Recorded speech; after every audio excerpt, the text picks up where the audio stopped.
Good afternoon, everyone. We have Bernd Skiera, who is going to win the award, I think, for the most travel to come to the summit from Frankfurt. Given the economic uncertainty, one of the things that we've been getting a lot of and dialoguing a lot on is priorities in the marketing spend. And one of them, which comes up all the time, is how do we bridge that gap between what we use for acquisition of new customers and how much we apply to existing customers. And so that is a fundamental question that's very relevant to our topic here today. And we're going to see some new research on it. So Bernd, if I could just hand it over to you. Yeah, thank you so much for the nice introduction. Thank you so much for having me here. This is joint work with a doctoral student of mine. And what we want to do in the following is looking forward a period from now, or looking at this year's revenue, we're wondering where does it come from. And essentially we make the world a bit black and white. We say, okay, either it comes from new customers or it comes from those customers I already had last year. And we are a bit wondering how does it split up among the firms. So obviously one extreme case would be you would only get revenue from new customers. And then we thought about, okay, what type of company that must be. We thought probably it's maybe, let's say, a restaurant operating in a touristic area where tourists come once. They are hungry and they go there and then get the food. And of course, the other one would be that you don't acquire any customers at all. That could be maybe a company who has a set of customers and they don't acquire any new customers, but they keep on doing the business with them. And of course, most companies will be somewhere in between those extreme two cases. But we were a bit wondering, okay, where are those companies on that scale? And I was also wondering this morning, having the great discussion, including the recommendation 40% on brand advertising, 60% performance-based advertising. I was wondering a bit, maybe it depends upon the type of company that I have here. If I don't manage to create loyal customers, maybe the performance-based would be more appropriate and the other way around. So that's a little bit what's driving us. And so if we know where the companies are, we could say, okay, what is more important? Obviously, for new customers, we would have to invest into the acquisition. If we work with or if we make the money, or if we make the revenue with the existing customers, it would be more development of the customer. I mentioned a few things here: cross-selling, upselling, churn prevention, and so forth. So what we want to do is we want to understand how firms grow, and maybe for growth could also be negative. So essentially we want to understand where does the revenue come from one or the other one. We want to know which metric identify each path, and one path would be the acquisition path, the other one would be the retention path. And we want to know what can we do if companies don't reveal that information, because probably if you look at most publicly traded companies, they don't reveal how much money is coming from new customers and how much money is coming from the existing customers. And so we're using a unique data source and hopefully also a unique technique to actually get the required information. And then once we can use that information, we can see which path is going to pursue, and also which path is yielding higher growth in terms of more revenue. So that's essentially the agenda for today. So let me start with a theory or framework, and let's start with a simple setting. You set up a company, and you acquire a group of company. And that group of, a group of customers, and that group of customers makes $100 revenue. And that's in period one. And then in the next period, we are looking forward what is happening with the revenue from that group of customers. And let's assume it would be $74. And to make clear, I'm only talking about revenue. I'm not talking about the number of customers. So when I talk here about 74%, I'm talking about a metric that's actually not in your dictionary, as we figured out before the talk. We call that revenue retention rate. which is different from some of you might consider to be the logo retention rate. The logo retention rate usually refers to the number of customers. Here I just refer to the revenue of a particular group of customers. Usually a group of customers acquired at the same point in time or during the same period, and that's usually called a cohort. So I was also quite pleased to see that morning that you just added the cohort to your dictionary. So a cohort is a group of customers. So if I want to look forward, I look at what is the group, or what is the cohort doing over time, and then I'm essentially seeing what is that particular group of customer, how does their revenue develop over time. So let's assume we have that setting, and let's assume the 74% revenue retention rate that would last forever. So I have 100 in the first period, 74 in the second period, 55 in the next period, and so forth. And I ignore the discounting here. I could easily add it, but just for the sake of simplicity, if I then add up all the values, I would come up with a revenue of 385. So that would be the entire revenue from that cohort. So that one over there. And now we were looking at that exercise. If we take up the idea that I could have invested an additional effort, and I could have invested the effort into acquiring more revenue from the customer, or I could invest into making them a bit more loyal, increasing the revenue retention rate.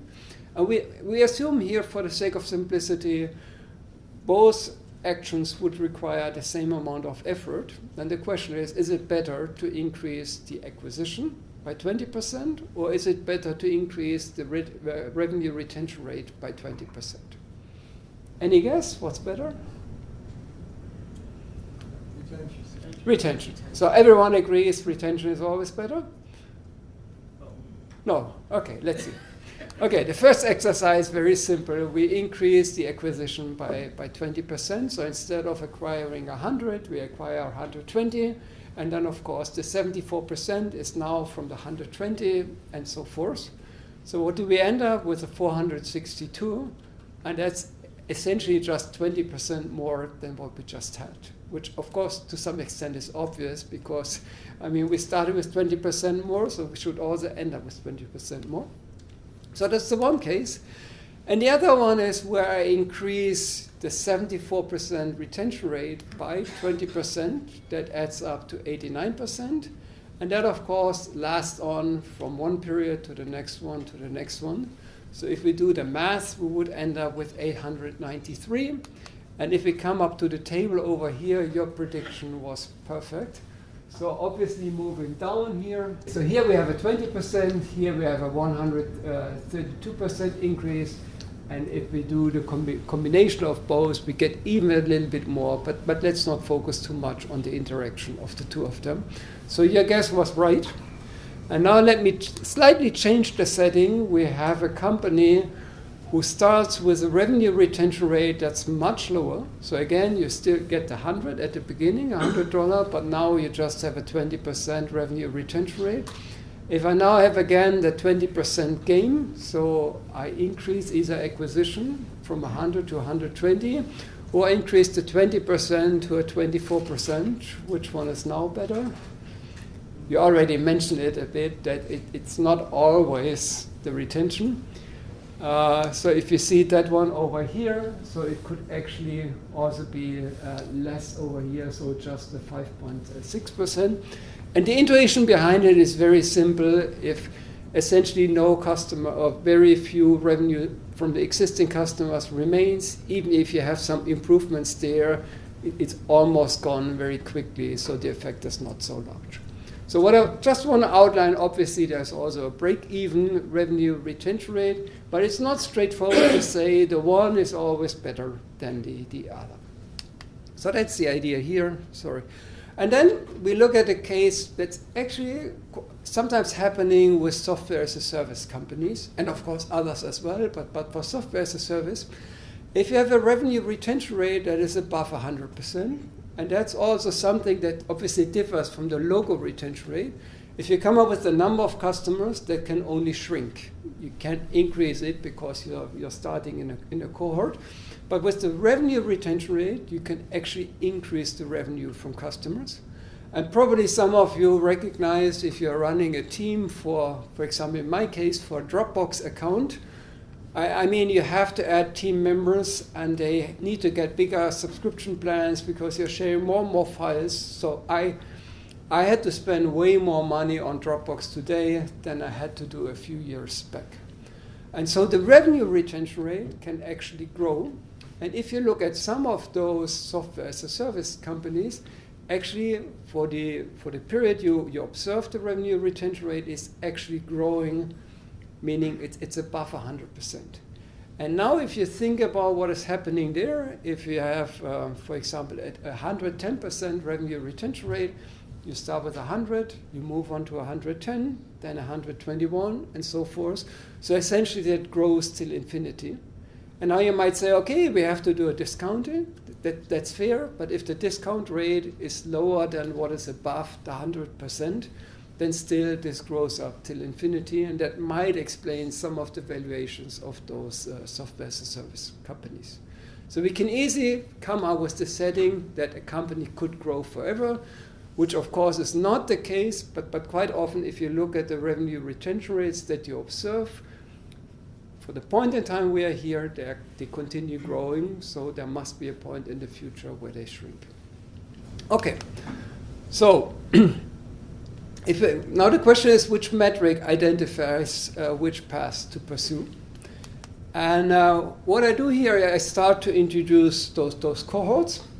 The cohorts look like you can have tables. In the rows, you always have the cohorts. And in the columns, you have the periods over here. So usually I talk about it as a cohort period table because the cohorts would be the row, the period would be the columns. You could also talk about cohort age tables. What that would mean is that you would always have the first age in the first column, the second year in the second column. So it would shift from an upper triangle matrix to a table to a lower triangle matrix. But we're not going to look at the age, but just to make sure why I'm talking about cohort period tables. And what you will see in the following, the lower one always contains the revenue, and then of course the upper one contains the revenue retention rate, which is simply this cell divided by the previous one. And if I move to the next cohort, I would always move back. So that's how we calculate it. Yeah. So that's the setting. And now you can mimic different growths. For example, you can mimic that the growth is increasing from 100 to 120. That was the setting that we just had. So the next cohort would start obviously a period later, here a month later, and you would have a 20% growth. So that's what could happen. And then, of course, you can move on like this. You could have 2 times 20% or 20%, then another 20% would be 144. You would observe the revenue, and then you calculate back the revenue retention rates. And here, of course, I set up the revenues in such a way that we always have that constant revenue retention rate. Yeah, so that's how we construct those tables. And now, of course, it could also be a bit more dynamic. So it doesn't have to be the 74% forever. And so the question is, what kind of things can we vary? And we can essentially vary a few things over here. So let's start with this one, simple. That's the 74% period to period. And now we can have 2 kind of effects. The one is called an age effect. The other one is called a cohort effect. The age effect, what is happening in the row over time. So previously we had 74, 74, 74. And now here we have an increase from 78 to 82 to 86 over here. So that means your customers are getting more loyal, or you keep more revenue, a higher share of the revenue over time. That's a phenomenon we would not be the first one to identify. Is that what some colleagues of mine, in particular Pete Fader, Bruce Hardy, call a survival effect, meaning over time, the customers that don't like your offering too much, they're eventually going to disappear. And you remain with those customers that like your offering a lot, and because they like it, maybe they also spend more. So even if the customers themselves do not spend more, the survival effect leads to a setting where you actually keep a higher share of the revenue. So that would be the one effect, the age effect. And the second one is if across the diagonal you're going to increase your share. So looking forward, that setting here would mean in the first cohort you would keep 77% of the revenue in their first year. And then with the next cohort you would actually manage to keep 80% and then increase it. Or it could be the other way around, and probably the economic logic behind the second one would be a bit more appealing, because if you bring out a product, very likely the first customers like your product the most, and the more you acquire, probably you have to come to customers that are not as excited about your product. Yeah, so the cohort effect could go in both ways. So that would be dynamic effects. That's what modeled over here. And then we also have this effect over time regarding what we call the acquisition effect. So what is going to happen with the revenue of new customers? Is it increasing or decreasing? And we call that effect the acquisition effect. And in that setting here, it would be 20%. Yeah? So that's essentially the logic. Yeah? Okay. So now the question is, or let's say, yeah? I have a question. All of this is great, but there is a question which we wrote an article on quite recently in my consulting hat on, which was what happens if you're focusing your marketing on the existing cohort? What happens if they age out and die? I'm thinking of Nike. So Nike's problem was they thought we have to attract the young, we have to attract the young. Mm-hmm. So they tried to make their brand focus on the young. It wasn't the young who were buying sneakers. It was older people. Meanwhile, Hoka came in and marketed, comfort to, aimed at the sort of more mature consumer, mm-hmm. and did incredibly well because just as you said, the older consumers are the ones who are loyal to your brand and will buy more if you market to them. But sooner or later, Hoka's customers will die. So how do you deal with that one? Well, first of all, later on we're going to examine it empirically. So we cannot look, but we are looking across a period of several years. And if your argument were true, I would observe certain age effects. Let's say if essentially your customers are dying out, yes. I mean that's what you were describing, then it should show up in the effect over time that the likelihood of dying or become an inactive customer would simply increase. So in that sense, it could be captured. I'm not quite sure whether we capture it in our study because we are looking at a few years. No, you weren't thinking about that, yeah? But it's a factor that keeps coming up. Yeah, it's right. But it leads brands astray. Yeah. But it would be captured here in that setting that it would show up in the age effect. Yeah, at least conceptually. Yeah. Okay. So in terms of, I was asking the question which metrics we have to look up. There are two metrics, one for the acquisition, that's the acquisition effect, and the other one for keeping the existing customers. That metric would be the revenue retention rate. Yeah? Okay. Now the problem is, if you want to estimate that empirically, very few companies come up with cohort tables. The question is, how can we still estimate those effects if we don't have the cohort tables? And here we're going to use a trick or a unique data source that's now available via Bloomberg.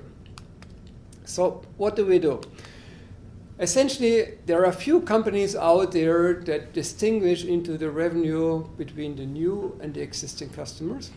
This is a German-based company. There are a few more examples out there, but it's very limited. What that company does, it's called Zooplus, which is essentially all kind of things you need for your pets. So that's what it is. And they split up across many years, and unfortunately they stopped being public. But what you see here in light green, that's the part from the new customers, and the dark green is the part from the existing customers. Yeah, and they split it up from year to year. Now, admittedly, there are not too many companies like that one out there.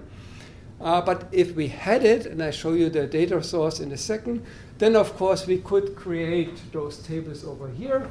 So previously I always had the 100 here. Now what I have to do is I would have to replace the 245.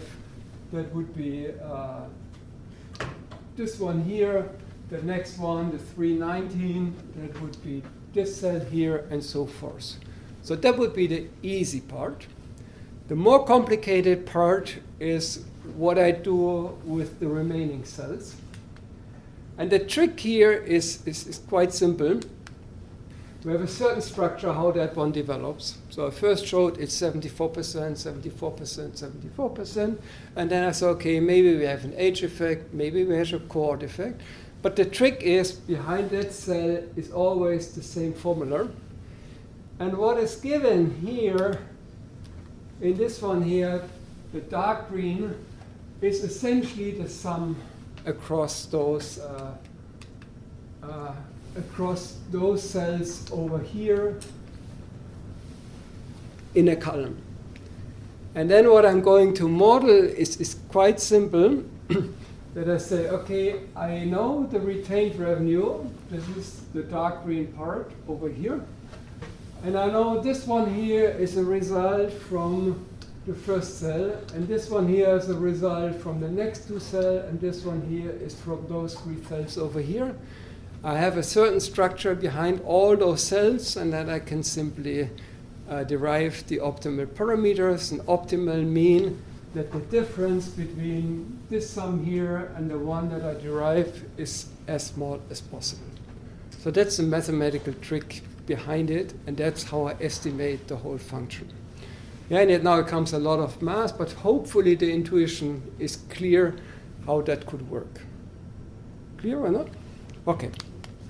So let's skip a little bit the mathematical part. Let's also skip the simulation study. So we tested that with simulated data. We also tested that with real-world settings where we had core tables from the few companies that publish it, and we worked out whether that method actually worked out reasonably well. So hopefully you trust me that the results were reasonably good. I skipped that for here. Now let's rather come to the empirical study, what companies are doing. Okay. So what do we do is we have two data sources. The one is small. We looked at the few firms that disclose revenue cohort tables. And those were a few companies, a software as a service company, which I show you in a second. And the second larger data set, which we exploited so far for about 30 companies, is what's called the second measure. It's a data source that Dan McCarthy was also using. That company was quite successful, so it got acquired by Bloomberg, and now Bloomberg publishes across several hundred of firms the data about how much they make with new customers and how much they make with existing customers. And the trick how they do is that they collect data from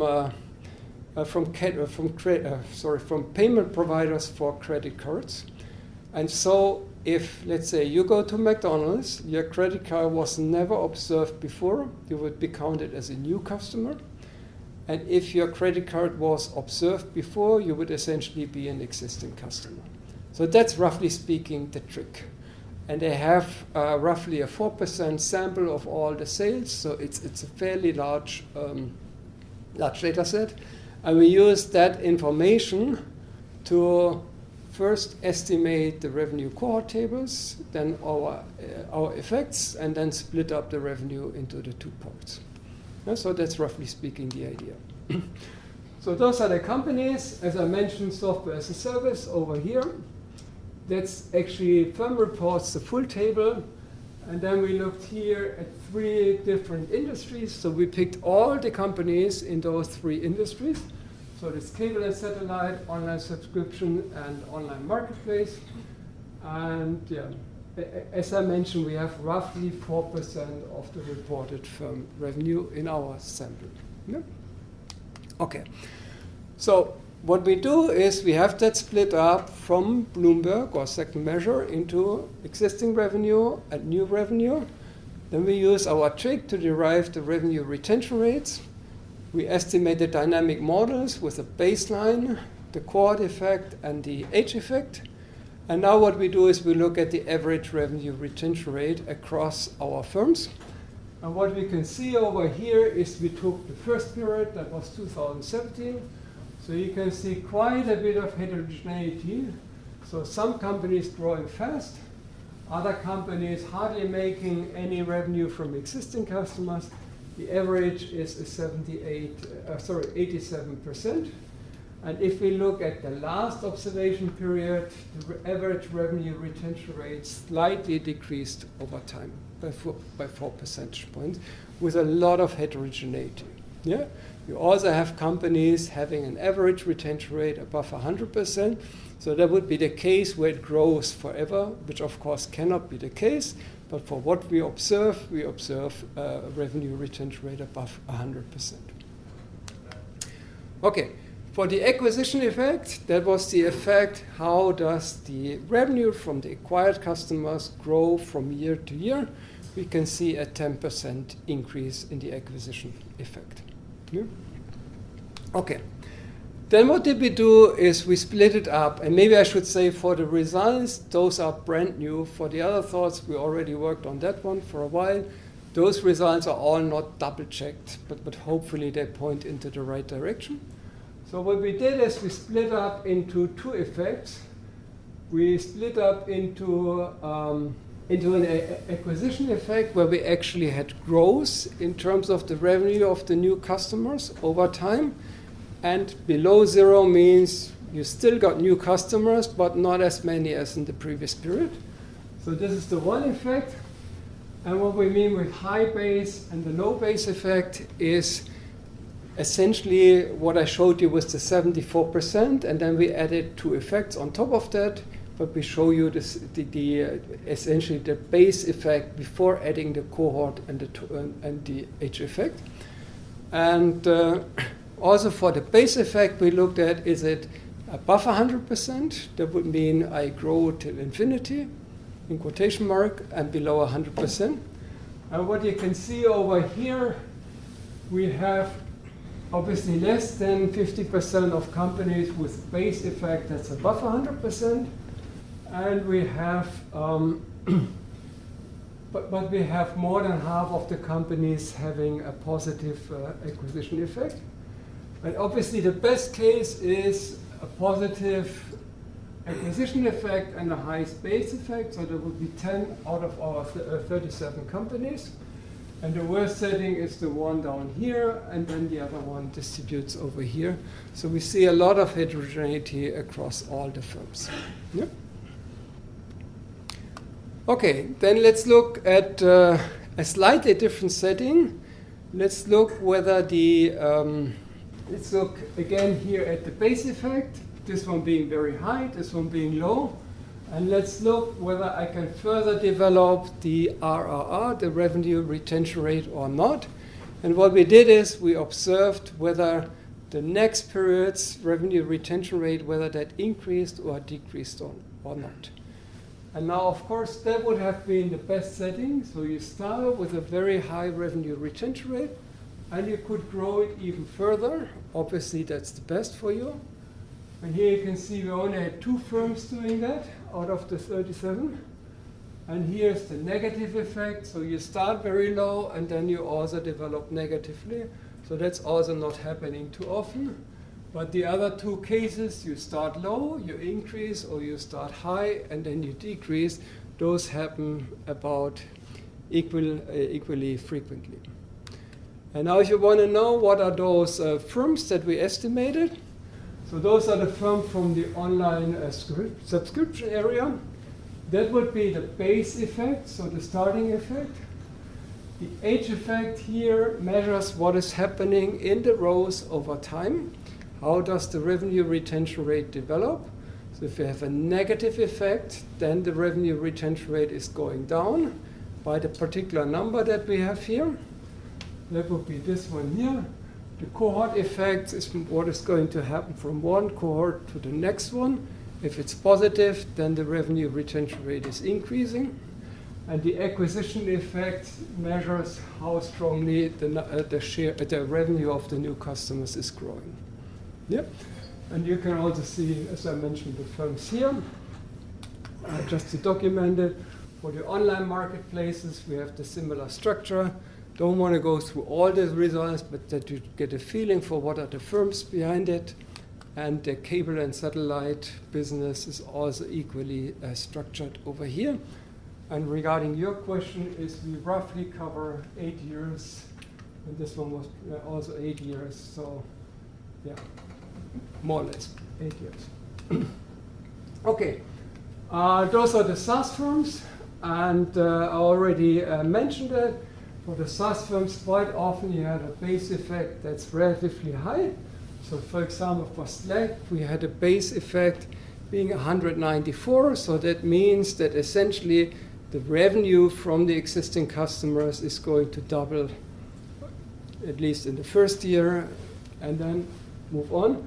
But of course, they also have a negative cohort and a negative age effect. So that's going to shrink over time, but they start extremely high. Okay. So this is the averages across the 4 industries that we have here. So again, this is the baseline, meaning that was the 74% that we originally had. This is what is happening from year to year, so across the rows. This is happening across the cohorts, and again here, this is the acquisition effect. So we can see quite a bit of heterogeneity, some green numbers indicating it's increasing, some red numbers it's going to decrease. Okay, now the question is which of the paths yield the higher growth? And higher growth is here measured by the increase in revenue. Yeah? So what did we do? Is we formed 2x2 groups. The one is a high and a low base effect, and the other one is a positive versus a negative acquisition effect. The latter one meaning, can I increase the revenue from new customers over time? And not too surprisingly, if you grow regarding the acquisition effect, and if you also retain a rather large share of revenue, then that leads to the strongest revenue increase. So that would be 770%. The other one here, low base effect and negative acquisition effect, is obviously negative, so we observe a shrinkage.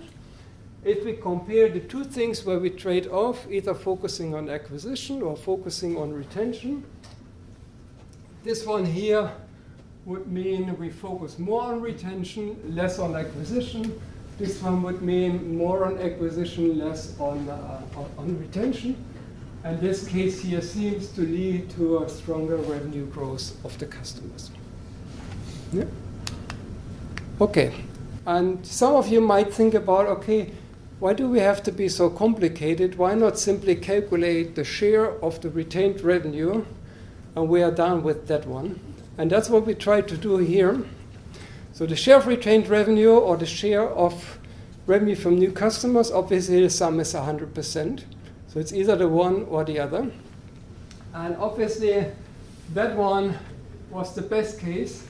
So here we have a share of retained revenue of 79%. If I go down here, that was the worst one. I have 87% share of retained revenue. And also for the other two cells, it's not too informative. And the reason is the following. If you have a high or low share let's say you have a high share of, let's say, new customers, that could be the result of two things. You're either very good in acquiring many new customers, that could pump up that value, or you're very bad in keeping your existing customers. That would also keep it up. So that's essentially the argument why this one metric is not best. You should rather look at two effects. What is the acquisition effect? That's obviously the effect on acquisition. And what is the revenue retention rate and all the cohort and age effect? That's the other part here. Yeah, and that's essentially what I had. So essentially, I think I asked a rather simple question, and hopefully I could outline that the answer is not as easy, but hopefully it was insightful for you. So thank you so much for listening.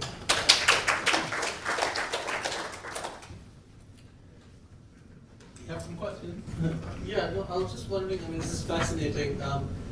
Talking of complex answer, have you thought about, you started off saying that you were assuming that the cost of acquiring and retaining is about the same, the effort is the same.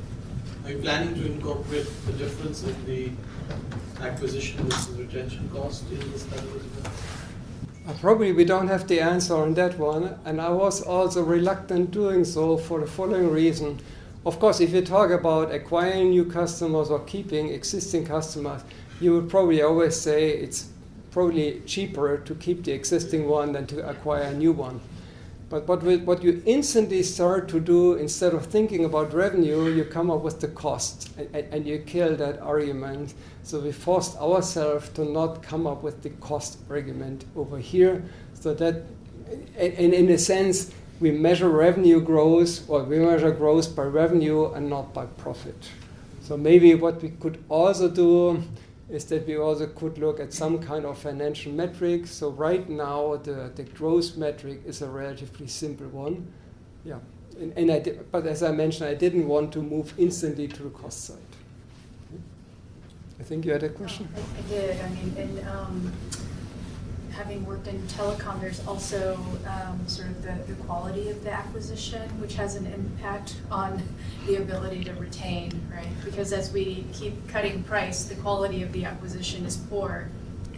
Yeah, that's right, but that could be captured. Let's say if you're very aggressive on acquiring customers, you would have a very positive acquisition effect. But at the same time, what I call the cohort effect, that would become negative. Because what you have in mind, you say, okay, I go out, I acquire any customer or with a lot of promotion, and essentially I don't get good customers. Yeah, that would be captured here by observing a negative cohort effect. So in that sense, I personally feel that those revenue cohort tables are quite useful, revenue retention rate cohort tables, because they allow to capture such developments. Yeah. I mean, you acknowledge you really haven't gotten into the cost question, so you may just decline to answer my question. You may not have information. I happen to be working on a couple situations. These are boards I'm on of not-for-profit companies that have subscribers or members.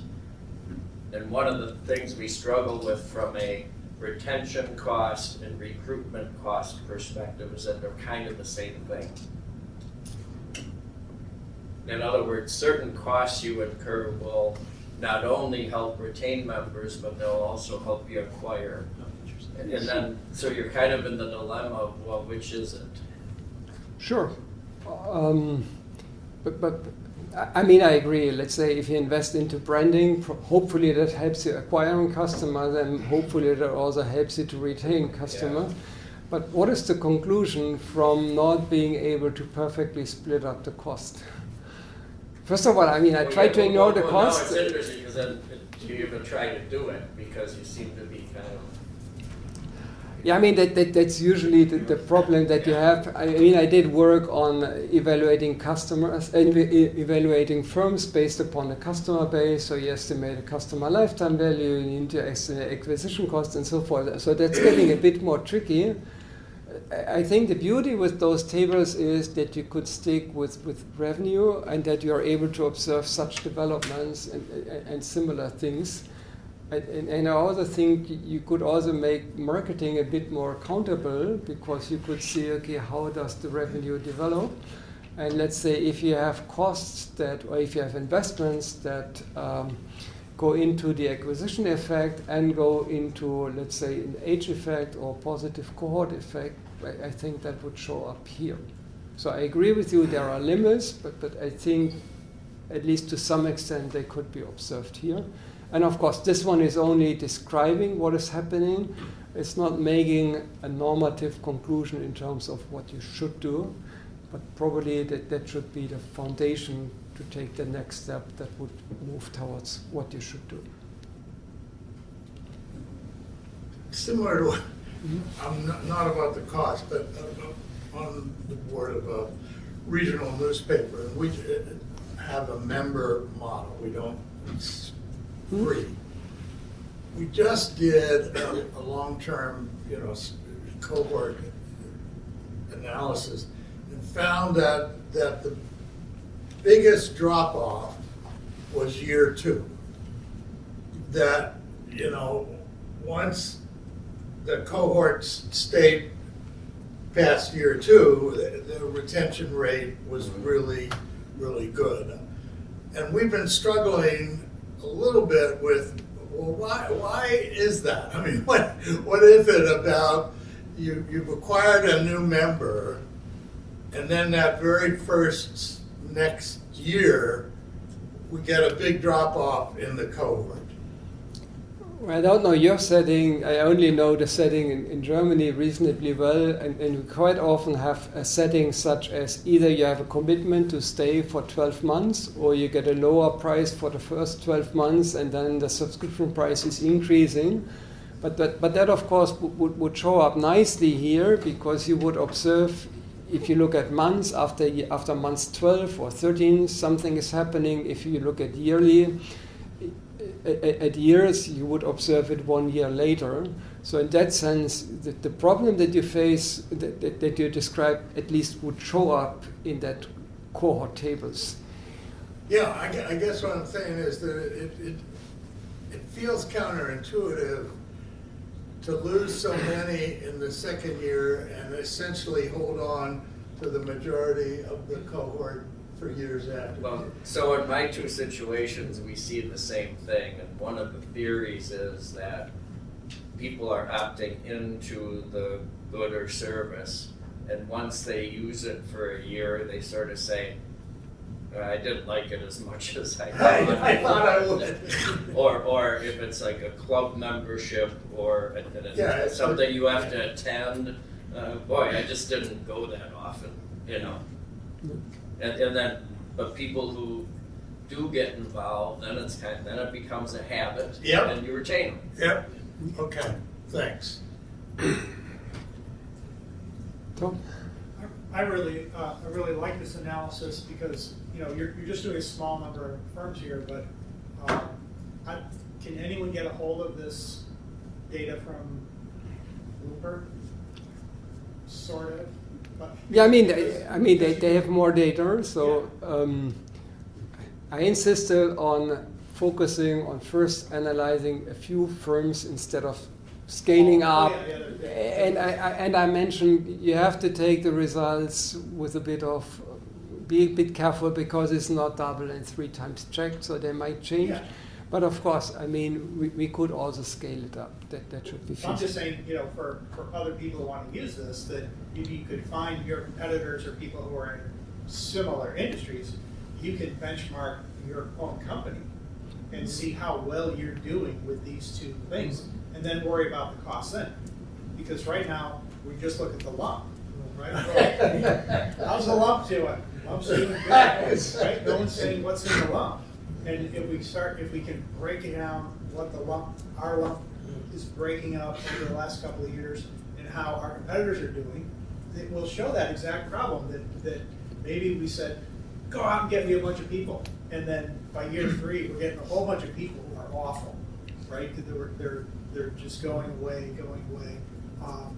And if it's your own internal data, you don't have to do this on a yearly basis. You can do this on a quarterly basis, right? So when I've looked at a lot of data for charities, right? And they acquire a lot of people in the fourth quarter. And they're like, man, these people are going to be big donors. No, Like, they want no, a they're tax not. deduction. They want a tax deduction. And then they keep sending you stuff every quarter saying, hey, you want to write another check? It's like, leave me alone till November.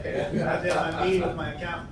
And this never gets through their head until you actually show them, you know, the people who came here in January or February may actually give again in July, but the people who come in November, December never do, right? And so breaking out those kinds of things, and it's amazing that you can do this. This is wonderful that you can do this for public companies, and you can now take this to the next level and see which of these, you know, are more or less valued by the financial markets, right? Because you now have, you now have metrics that you can stick into, you know, forecasting future cash flows and things of that nature. So I think this is really fascinating. Thank you. Is the whole empirical data based on credit card payments, the credit card aggregation? I think so. I'm not quite sure whether they also capture PayPal, but I think primarily it's about credit card data. Because you're looking over 8 years' time. Yes. And credit card numbers change over that time. I mean, I've had, even though it's the same issuer, my credit card number has changed at least 3 times over 8 years. Yes, that's something we certainly have to check how the second measure actually defines it. But I would say even if they are not able to let's say, I mean, you change a credit card but you remain the same customer, I would still say probably that kind of behavior is similar across all competitors. So if you do a cross-competitor analysis, everyone should suffer from. Everyone has the same Yes. problem. Yeah. Or you may have multiple credit cards in your wallet and use whichever one happens to come out first. Yeah, that's of course that would be tricky if it's essentially Well, you that's always what I roll mean. a dice. And They payment tell you identifying format customers. has changed over 8 years. So, you know, instead of using credit card, now you're putting something else in your Google Pay, and you know. That's right. I mean, we probably would have to spend a bit more time thinking about it. But let's say if you have something you purchase on a regular base and you just use, let's say, 3 credit cards instead of 1, essentially given that we look at the revenue of the same, we always look at revenue, I mean, each of your credit card would just get 1/3, but probably the retention behavior, given that you have lots of purchases, would remain fairly similar. So I have to think it through, but I'm not too concerned about it. Yes.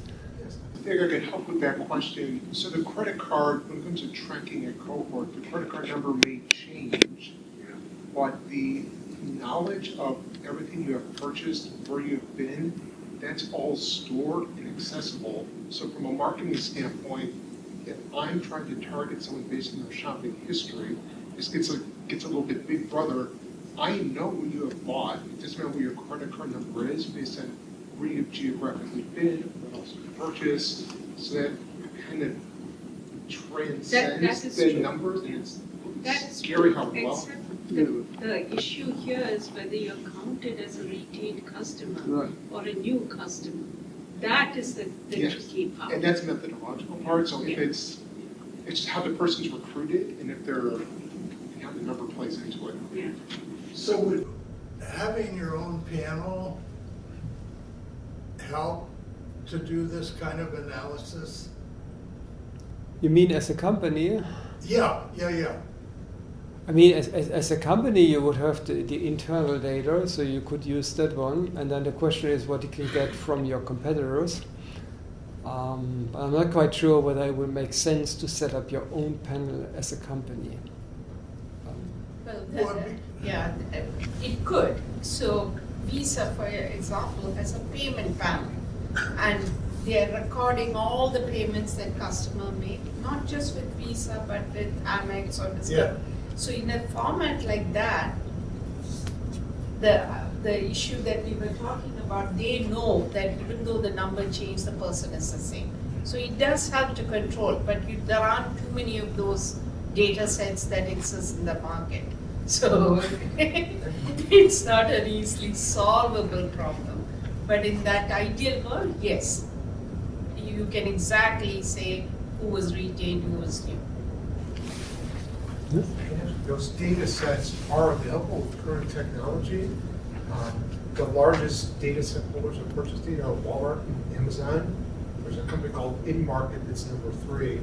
And for about $100,000, you could use their panel. You could set up your own panel with them and have the technology to super target people. So if there's a panel that we use the company owned or recruited, it's amazing tech that's popular. There's some sites are available, they're affordable for companies big and small. It's pretty amazing. Okay. Okay. Good. Well, Thank you so much.